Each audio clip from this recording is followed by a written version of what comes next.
Pembacaan firman Tuhan dari Bilangan 31 ayat 1 sampai 54, saya bacakan sampai ayat 24. Demikian firman Tuhan.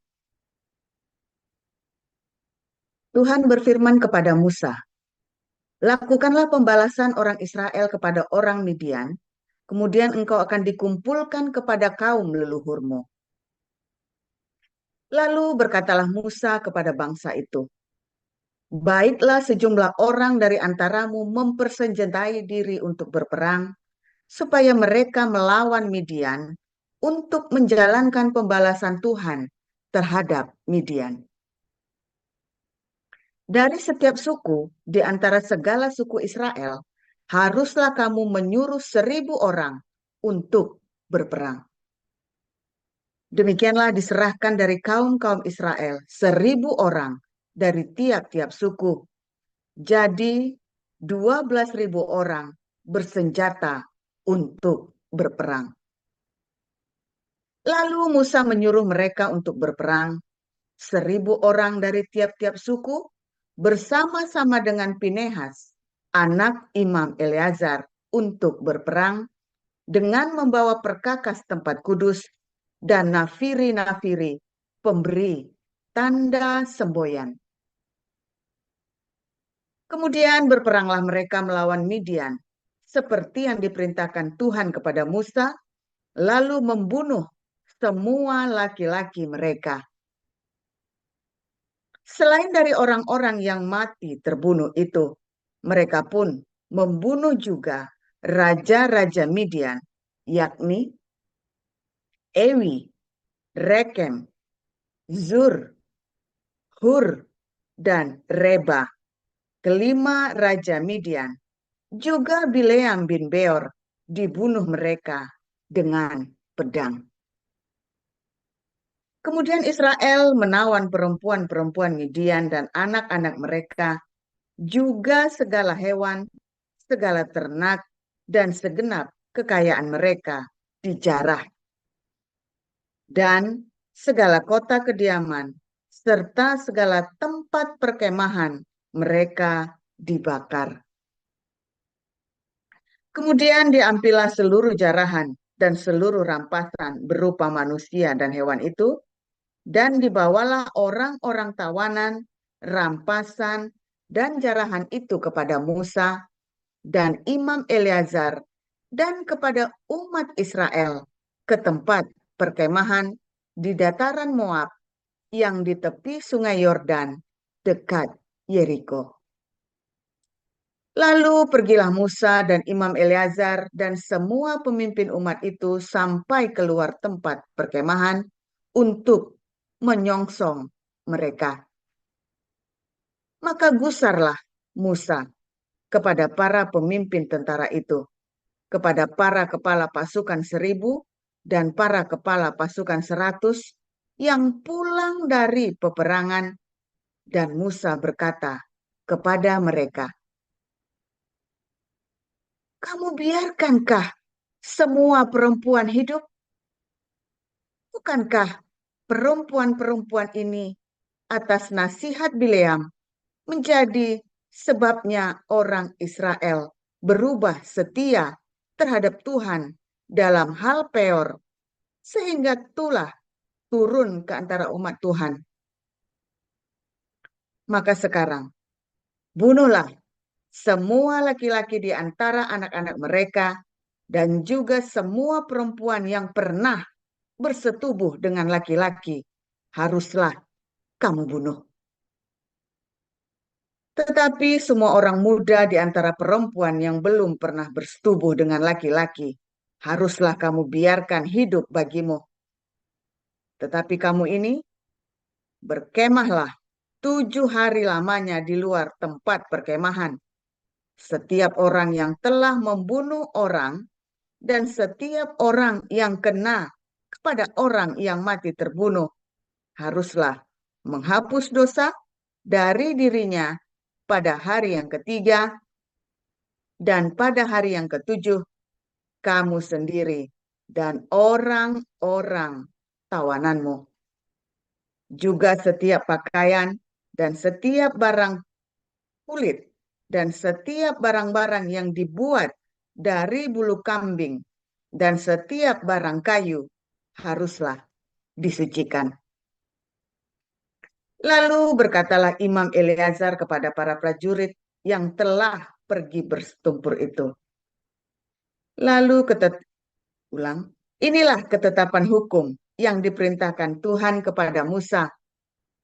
Hanya emas dan perak, tembaga, besi, timah putih, dan timah hitam, segala yang tahan api, haruslah kamu lakukan. Haruslah kamu lalukan dari api, supaya menjadi tahir. Tetapi semuanya itu haruslah juga disucikan dengan air penyuci. Dan segala yang tidak tahan api, haruslah kamu lalukan dari air. Lagi pula, kamu harus mencuci pakaianmu pada hari yang ketujuh, supaya kamu tahir, dan kemudian bolehlah kamu masuk ke tempat perkemahan. Demikian.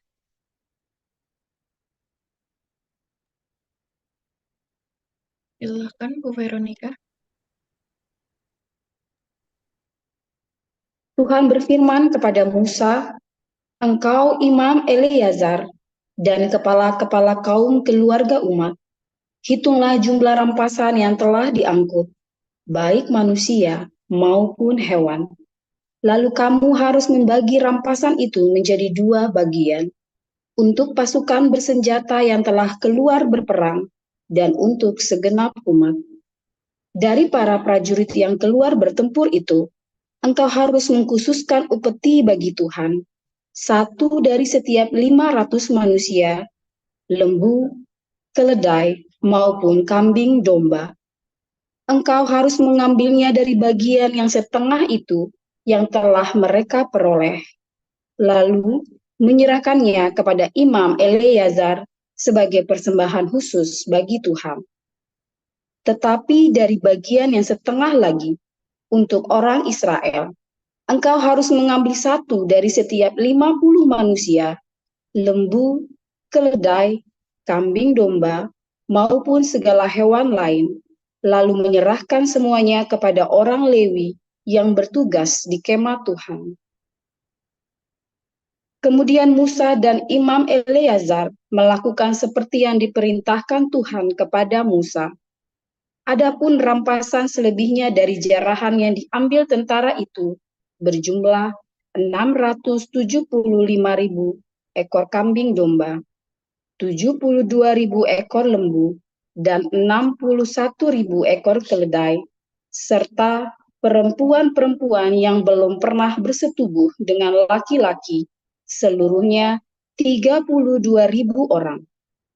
Bagian yang setengah untuk orang-orang yang telah keluar berperang itu jumlahnya 337.500 ekor kambing domba, sehingga upeti bagi Tuhan dari kambing domba itu 675 ekor, lembu 36.000 ekor, sehingga upeti bagi Tuhan 72 ekor, keledai 30.500 ekor, sehingga bagi Tuhan 61 ekor, dan manusia 16.000 orang, sehingga upetinya bagi Tuhan 32 orang.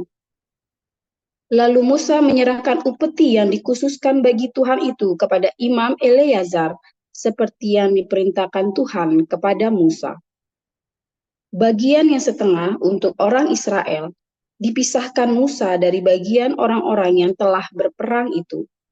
Bagian yang setengah untuk umat itu, kambing domba 337.500 ekor, lembu 36.000 ekor, keledai 30.500 ekor, dan manusia 16.000 orang.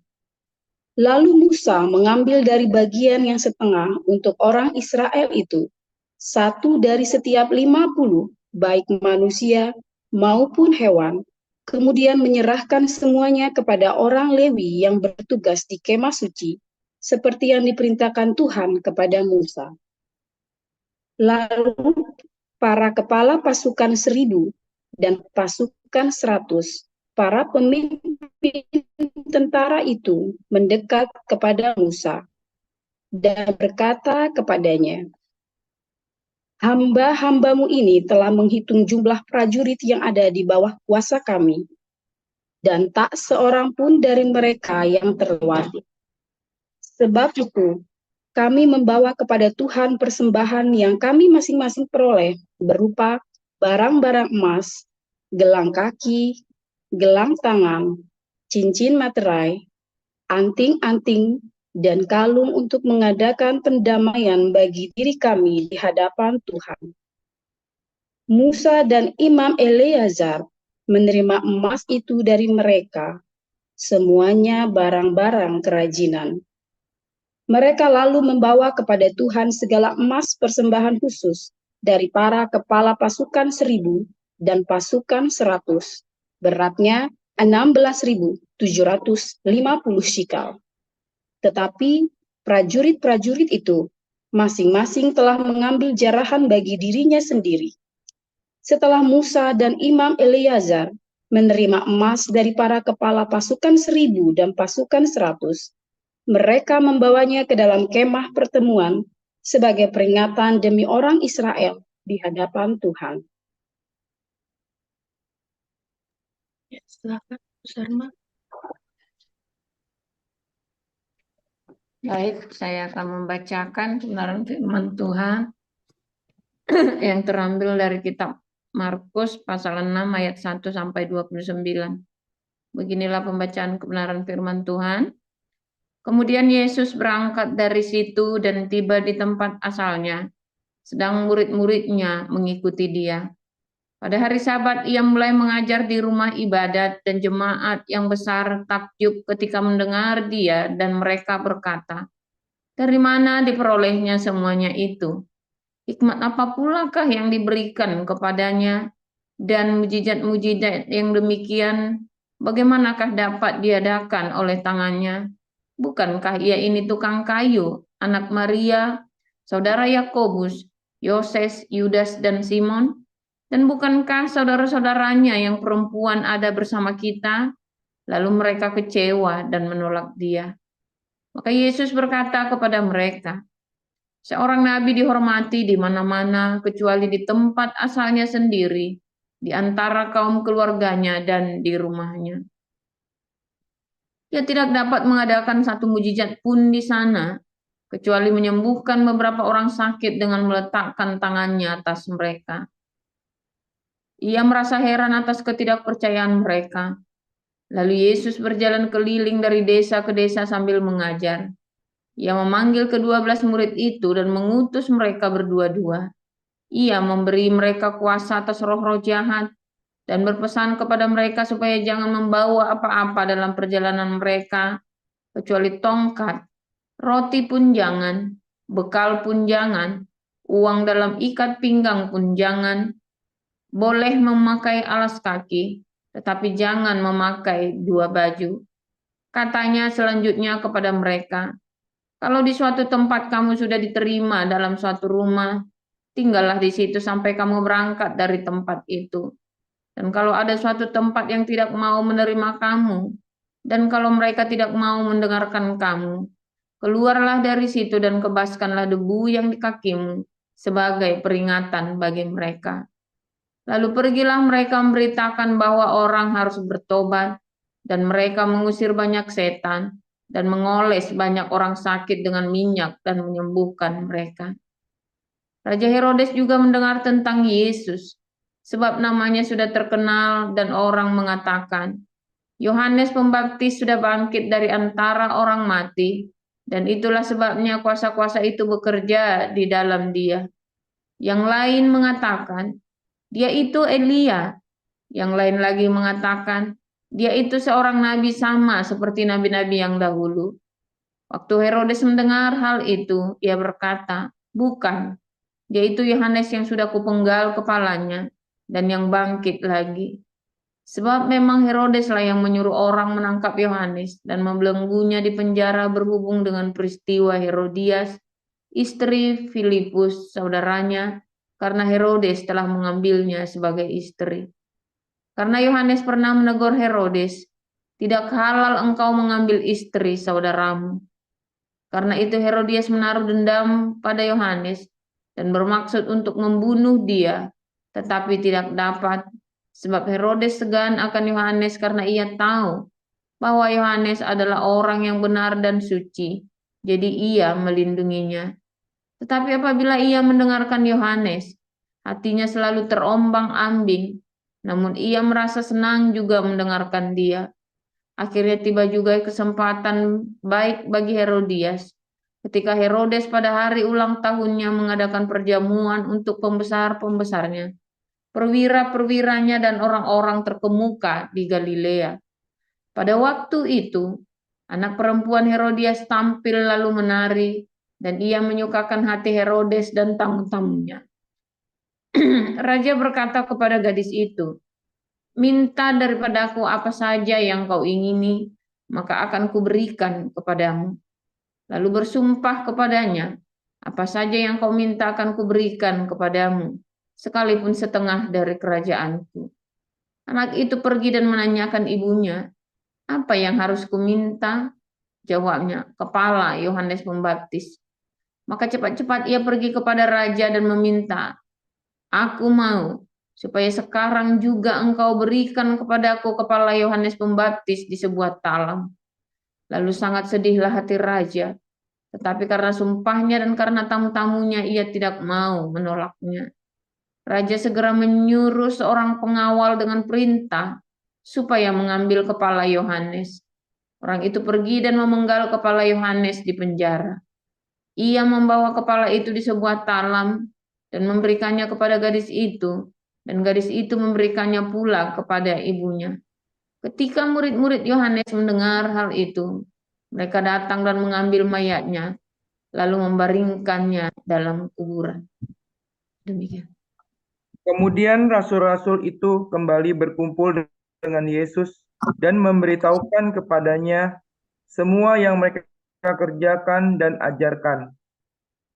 Lalu ia berkata kepada mereka, marilah ke tempat yang sunyi, supaya kita sendirian, dan beristirahatlah seketika. Sebab memang begitu banyaknya orang yang datang dan yang pergi, sehingga makan pun mereka tidak sempat. Maka berangkatlah mereka untuk mengasingkan diri dengan perahu ke tempat yang sunyi. Tetapi pada waktu mereka bertolak, banyak orang melihat mereka dan mengetahui tujuan mereka. Dengan mengambil jalan darat, segeralah datang orang dari semua kota ke tempat itu, sehingga mendahului mereka. Ketika Yesus mendarat, ia melihat sejumlah besar orang banyak. Maka tergeraklah hatinya oleh belas kasihan kepada mereka. Karena mereka seperti domba yang tidak mempunyai gembala. Lalu mulailah ia mengajarkan banyak hal kepada mereka. Pada waktu hari sudah mulai malam, datanglah murid-muridnya kepadanya dan berkata, tempat ini sunyi dan hari sudah mulai malam. Suruhlah mereka pergi, supaya mereka dapat membeli makanan di desa-desa dan di kampung-kampung di sekitar ini. Tetapi jawabnya, kamu harus memberi mereka makan, kata mereka kepadanya. Jadi haruskah kami membeli roti seharga 200 dinar untuk memberi mereka makan? Tetapi ia berkata kepada mereka, berapa banyak roti yang ada padamu? Cobalah periksa. Sesudah memeriksanya, mereka berkata, 5 roti dan 2 ikan. Lalu ia menyuruh orang-orang itu, supaya semua duduk berkelompok-kelompok di atas rumput hijau. Maka duduklah mereka berkelompok-kelompok, ada yang 100, ada yang 50 orang, dan setelah ia mengambil 5 roti dan 2 ikan itu, ia menengadah ke langit dan mengucap berkat. Lalu memecahkan roti itu dan memberikannya kepada murid-muridnya, supaya dibagi-bagikan kepada orang-orang itu. Begitu juga kedua ikan itu dibagi-bagikannya kepada mereka semua, dan mereka semuanya makan sampai kenyang. Kemudian orang mengumpulkan potongan-potongan roti 12 bakul penuh, selain daripada sisa-sisa ikan. Yang ikut makan roti itu ada 5.000 orang laki-laki. Sesudah itu, Yesus segera memerintahkan murid-muridnya naik ke perahu dan berangkat lebih dulu ke seberang, ke Betsaida. Sementara itu, ia menyuruh orang banyak pulang. Setelah ia berpisah dari mereka, ia pergi ke bukit untuk berdoa.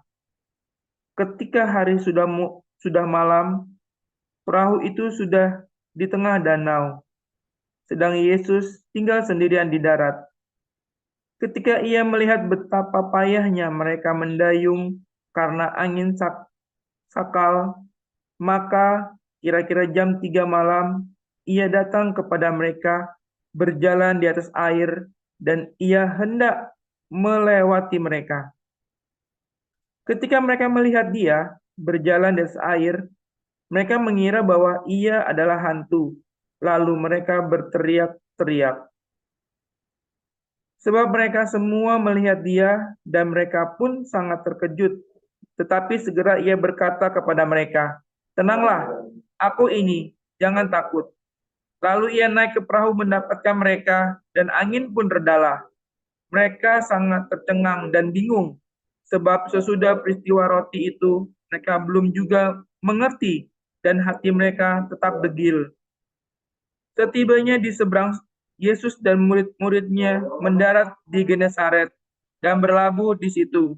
Ketika mereka keluar dari perahu, orang segera mengenal Yesus. Maka berlari-larilah mereka ke seluruh daerah itu dan mulai mengusung orang-orang sakit di atas tilamnya kepada Yesus. Di mana saja kabarnya ia berada, kemanapun ia pergi, ke desa-desa, ke kota-kota, atau ke kampung-kampung, orang meletakkan orang-orang sakit di pasar dan memohon kepadanya supaya mereka diperkenankan hanya menjamah jumbai jubahnya saja, dan semua orang yang menjamahnya menjadi sembuh. Demikian firman Tuhan. Amin. Terima kasih Bu Nerliana, Bu Veronica, Bu Sarma, dan Pak Krul Menik. Renungan firman Tuhan yang pagi ini berjudul penjarahan yang akan disampaikan oleh Pastor Joseph Paulsang. Silakan Pastor.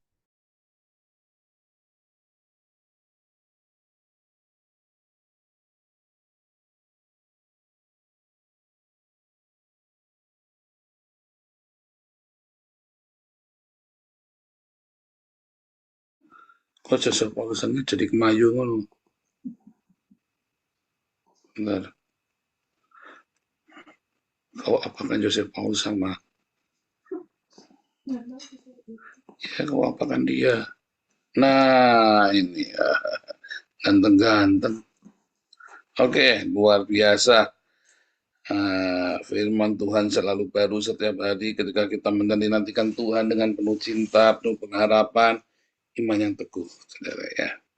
Jangan di tengah jalan nyerah ya kalau ada pencobaan ya. Kalau ada tantangan, pencobaan, pergumulan hidup di tengah jalan, jangan nyerah. Fight. Jangan takut, saudara. Paling cuma mati. Ya, tanya kamu udah percaya Tuhan Yesus, masa takut mati coba? Bohong lu nggak percaya Tuhan Yesus. Wah, nggak takut mati, Pak. Takut prosesnya, Pak, sakit. Ya, alasan lu. Ya, memang sakit, ya kan? Ya, sakit. Semua proses itu sakit, ya, saudara ya. Tapi, kalau kita bersama dengan Tuhan Yesus, ada iman di hatimu, percaya, ya, pegang erat-erat sama Tuhan. Jangan membalas, jangan marah-marah, jangan disemprot-semprot, biarin saja. Ada orang nyakiti kamu, ya biar. Tersinggung, Pak, enggak, ngapain tersinggung, bodoh kamu. Jangan tersinggungan orang itu ya. Jangan tersinggung, ada orang biarin saja. Ya, difitnah-fitnah, biarin saja, jalan terus. Ya, biasanya nih Waduh, banyak ya. Saya nggak usah sebutin namanya satu-satu. Ada yang lagi difitnah nih, yang kalian ini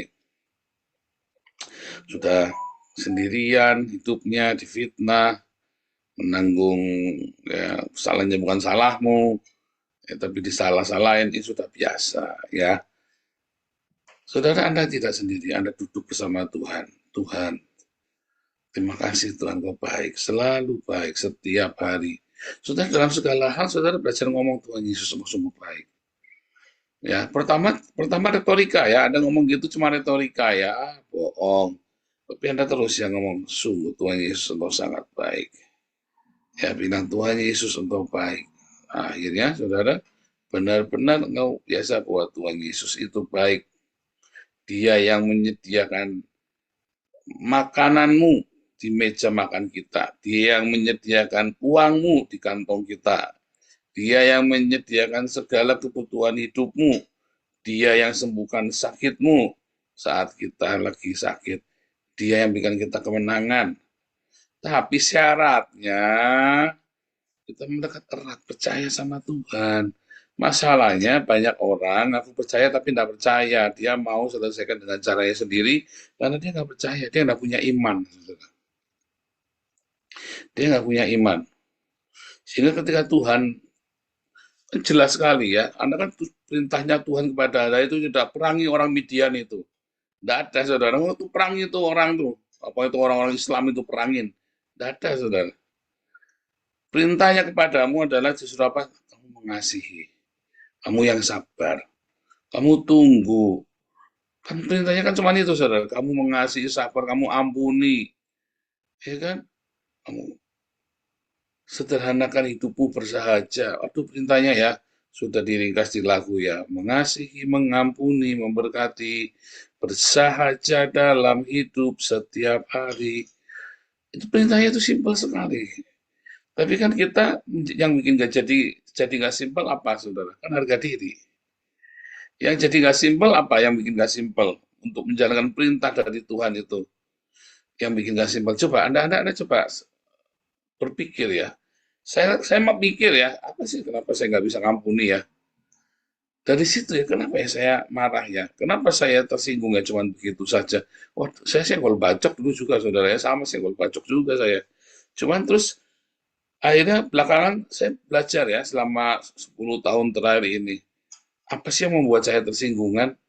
Apa sih yang bikin saya sombong? Apa sih yang bikin saya nggak bisa rendah hati? Oh, karena saya punya masa kecil yang tidak baik. Sehingga saya insecure. Ya, insecure, merasa tidak nyaman, tidak aman. Ya, kalau di tengah-tengah orang-orang yang lebih hebat dari saya, misalnya kan, atau saya merasa tidak nyaman kalau saya pakai barang jelek, sehingga saya harus pakai barang yang bagus-bagus terus.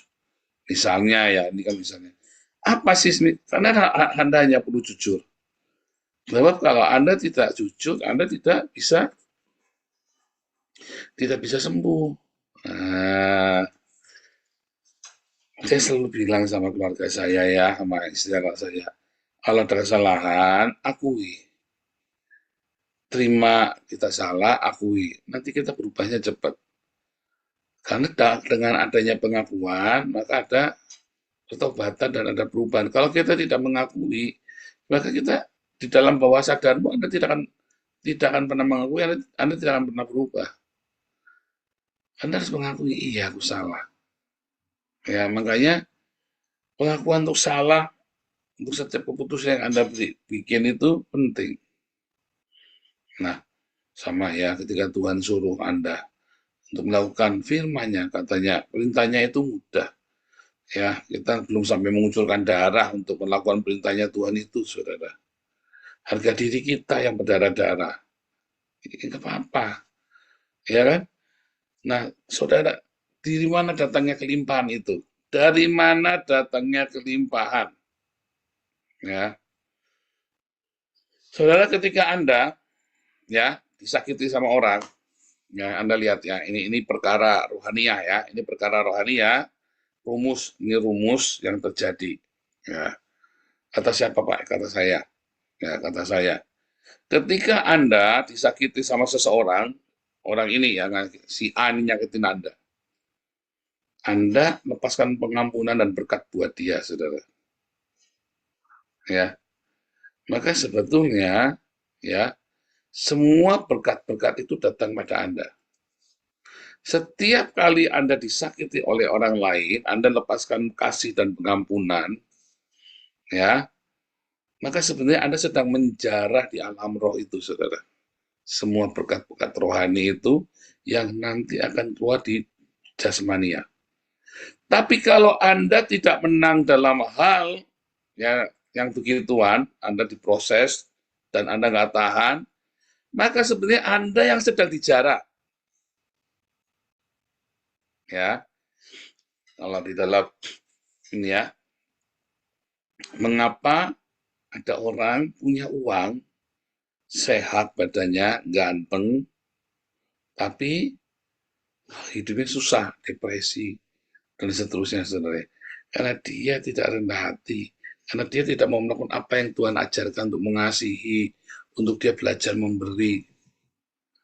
Misalnya itu kan contoh kan, coba Anda lihat ya, banyak orang kaya tapi dia depresi. Ya, banyak orang kaya tapi dia mengalami depresi. Salah satu penyebabnya dia tidak mau berdiakonia, salah satu. Ya, salah satu penyebabnya dia tidak berdiakonia. Kedua, dia tidak mau mengampuni.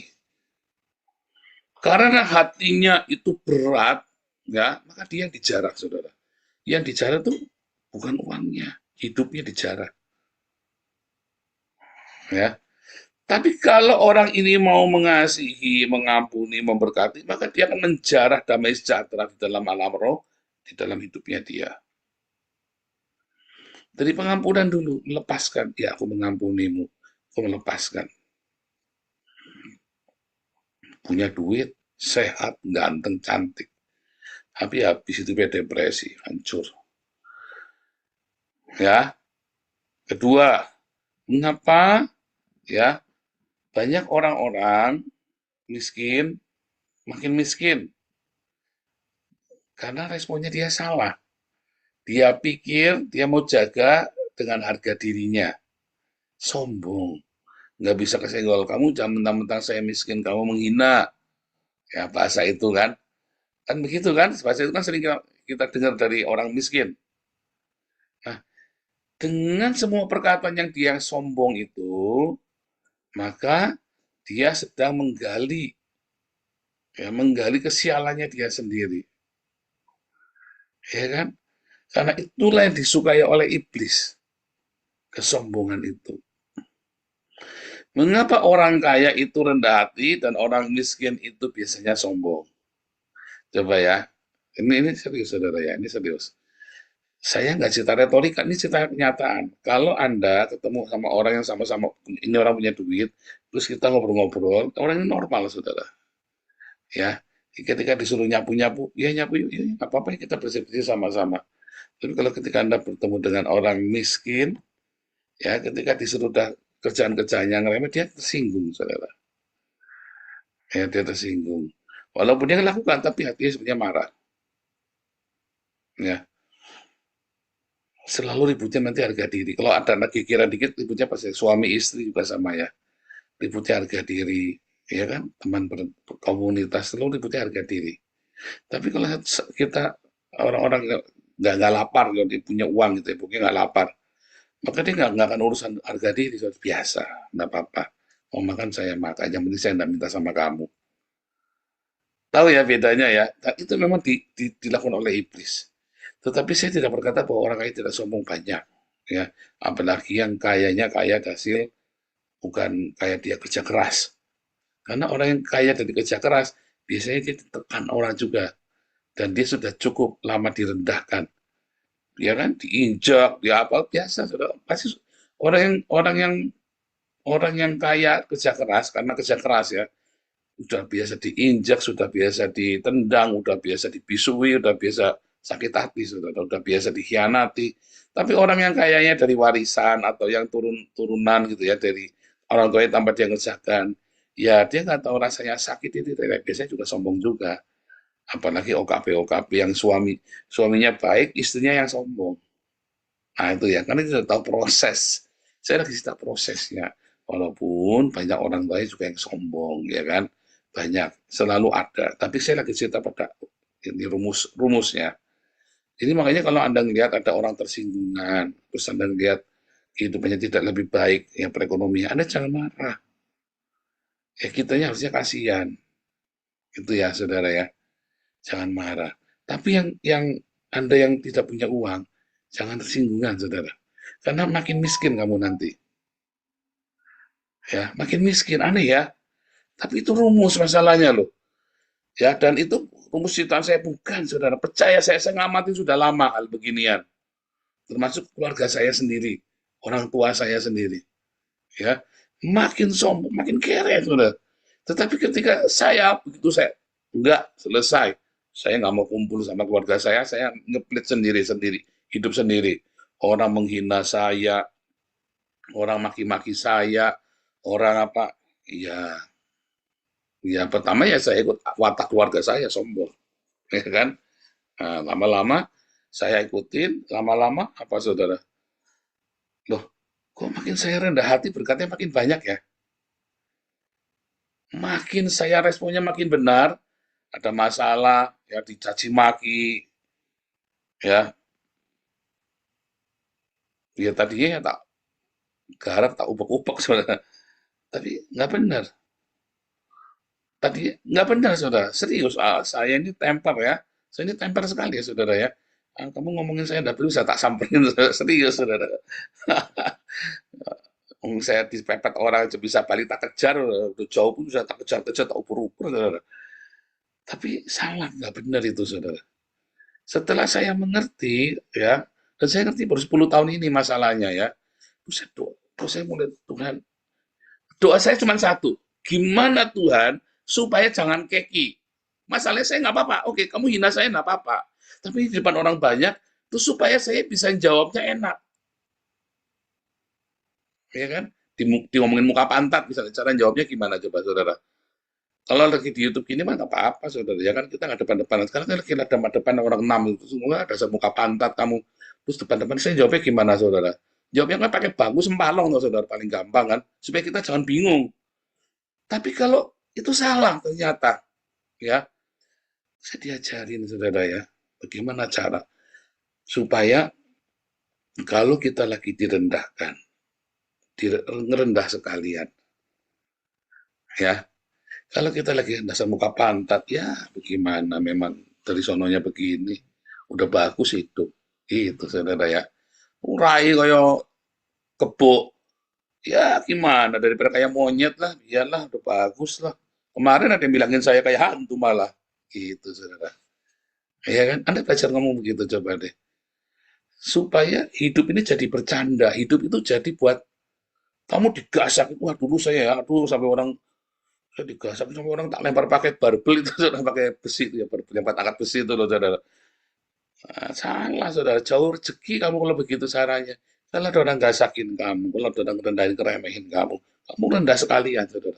Orang yang lihat sekelilingnya itu pertama nggak ngerti, tapi lama-lama orang itu respect sama kamu. Gila kamu sabar sekali ya, adem ya kamu ya. Dia nggak tahu saya ini orangnya temperamen sekali saudara. Aduh dia tahu saya dulu tak tembak kepalanya. Beneran. Tapi saya kan nggak urusan, saya nggak mau yang itu, saya mau yang ini. Saya mau diberkati, saya mau menjarah di alam roh itu, saudara. Gimana caranya kamu menjarah? Kamu kudu nurut sama Tuhan. Respon kerendahan hati itu sangat penting sekali. Masalahnya kita yang selalu salah adalah kita tidak rendah hati, loh, saudara. Ya, Anda memberi makan 5.000 orang, ya, kalau nggak rendah hati nggak bisa itu, saudara. Ya, kalau tidak ada kerendahan hati nggak bisa. Orang Yahudi ini sangat pelit, saudara ya. Beberapa penafsir, ya penafsir liberal termasuk saya setuju ya. Dari mana 5.000 itu? Oh, rotinya bisa tumbuh sendiri, Pak. Ya bisa, saudara. Tapi saya lebih percaya bahwa ada satu orang anak ini datang, Lalu semua orang itu tersentuh oleh karena kerendahan hatinya. Siapa? Tuhan Yesus. Hati anak kecil ini ya datang, Yesus dengan rendah hati, dia siap untuk ditolak. Dia siap untuk ditolak ketika dia, oke, kita mau membagi, siapa mau berbagi bersama dengan saya? Ya, ini ada anak datang mau berbagi. Saya mau berbagi ini. Om, saya mau berbagi. Om, anak kecil ini datang ya bawa dua ikan, apa namanya, 5 ekor, 5 ketul roti dan 2 ekor ikan. Saya mau om, saya mau bagi om. Semua orang saya yakin ketawa semua itu saudara. Kita mau kasih makan 5.000 orang, ya, lalu ada anak kecil. Oke, siapa yang mau berbagi? Cuman ada anak kecil satu. Om, saya mau om. Itu Tuhan Yesus diketawain habis-habisan itu saudara. Jangankan Tuhan Yesus mau ngasih makan 5.000 orang hanya dengan 5 ketul roti dan 2 ekor ikan. Kita ini mau kasih makan orang, kita mau beli kapal, mau beli ini, mau beli itu, mau beli ambulan, masih dibilang nguing-nguing, masih dihina-hina, saudara. Apalagi Tuhan Yesus. Coba berapa banyak orang yang menghina kita, proyek-proyeknya kita. Ya, dari kita dulu cuma ngasih makan sehari cuma 300 orang, 500 orang ya.